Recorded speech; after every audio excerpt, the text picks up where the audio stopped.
El Ayuntamiento de Calviá es muy sensible ante el bienestar emocional de su población. En este grupo de trabajo al que se ha impulsado un estudio diagnóstico para conocer la situación de la salud mental en el municipio y también la percepción de la población, tanto adolescente como adulta. Me satisface decir que hoy ya han participado 400 personas a partir de 12 años, a través de una encuesta que puede encontrarse en la web del Ayuntamiento. Y os presentaremos a toda la comunidad resultados a final de año.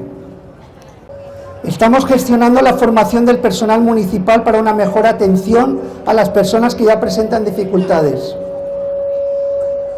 Estamos potenciando la coordinación entre la unidad y salud mental y nuestros servicios sociales comunitarios. En servicios sociales estamos dando apoyo social a las personas con dificultades en su salud mental. Estamos desarrollando acciones comunitarias de envejecimiento activo y contra la soledad no deseada, para prevenir el aislamiento social de las personas mayores.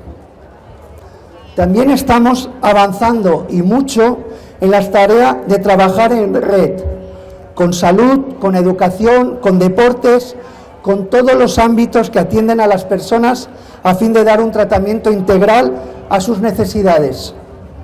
Solicitaremos a las administraciones públicas competentes que descentralicen en nuestro municipio servicios especializados para la población infantil y adolescente, que es fundamental para facilitar el acceso de la población joven, el tratamiento de adicciones y a la atención de sus dificultades en el ámbito de la salud mental.